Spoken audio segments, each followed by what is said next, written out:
ఒరేయ్, ఇంక నా వల్ల కాదురా, నేను చనిపోదామని నిర్ణయించుకున్నాను రా.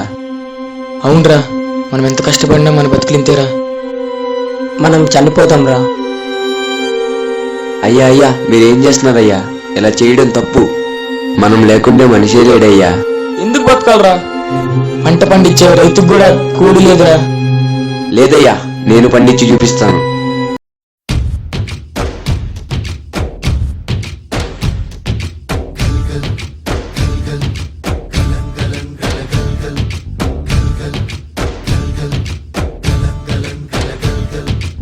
ఆకాశం తాకేలా వడగాలై ఈ నేల అందించే ఆహ్వానం ప్రేమంటే, ఆరాటం తీరేలా బదులిచ్చే గగనంలా వినిపించే తడిగానం ప్రేమంటే, అణు అణువును మీటే మమతల మౌనం పద పదమంటే నిలవదు ప్రాణం, ఆ పరుగే ప్రణయానికి శ్రీకారం.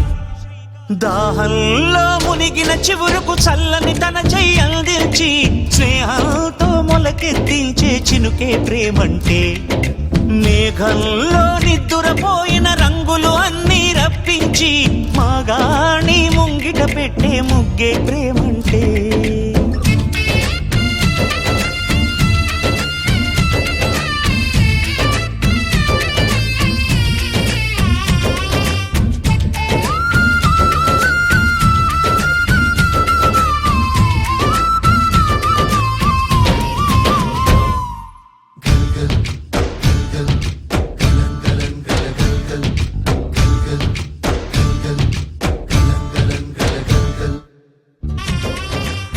ప్రపంచానికి తమ 5,000 నోట్లోకి వెళ్ళాలంటే ఒక రైతు 5,000 పట్టి నీరుతో తడవాలి. మండే పొలిమి నడగందే, తెలియదే మన్ను కాదు ఇది స్వర్ణమంటూ చూపాలంటే, పండే పొలము చెబుతుందే పదునుగా నాటే నాగలి పోటే చేసిన మేలంటే, తనువంతా విరబూసే గాయాలే వరమాలై దరిజేరే ప్రియురాలే గెలుపంటే, తను కొలువై ఉండే విలువే ఉంటే అలాంటి మనసుకు తనంత తానే అడగక దొరికే వరమే వలపంటే, జన్మంతా నీ అడుగుల్లో అడుగులు కలిపే జత ఉంటే నడకల్లో తడబాటైన నాట్యం అయిపోదా, రేయంతా నీ తలపులతో ఎర్రబడే కన్నులు ఉంటే ఆ కాంతే నువ్వు వెతికే సంక్రాంతి ఎదురవదా.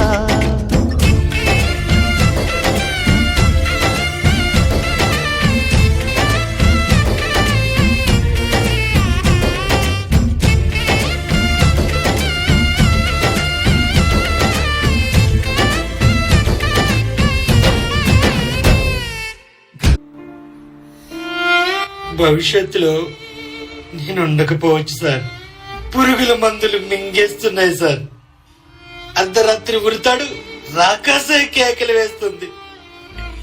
పెట్టుబడి పెట్టడమే గాని రాబడి తెలియని జీవితాలు సార్ కనుమరుగైపోతున్నాయి. ప్రకృతి పగకి మొదటి బలి రైతే సార్.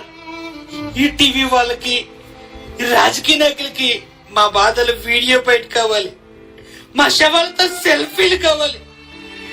పండించేవాడు ఎండిపోతున్నాడు సార్. అన్నదాత అన్నా అన్న కాపాడే నాతునే లేడు సార్. కరోనాకు భయపడి ఇంట్లోనే కూర్చున్నారే, మరి మేము అరచేతిలో ప్రాణాలు పెట్టుకుని అరికాలు మట్టిలో పెట్టకపోతే ఏం తిని బ్రతికేవారు సార్? ఒక్కసారి ఆలోచించండి సార్. ప్రపంచంలో రైతు అంతరించకపోతే పరిస్థితి ఏంటి? రైతులకి సాయం చేస్తే వ్యవసాయం వెలిగిపోతుంది సార్. ఇలా మసకబారిపోదు. ఇలానే ఉంటే వచ్చే తరాలకు రైతుని ఏ మ్యూజియంలోనో పుస్తకాల్లోనో శిలా విగ్రహాల్లోనో చూపించాల్సి వస్తుంది సార్. మీకు దండం పెడతా, భూమి ఆకాశం ఉన్నంత వరకు రైతుని బ్రతకనివ్వండి మహాప్రభు, బ్రతకనివ్వండి మహాప్రభు.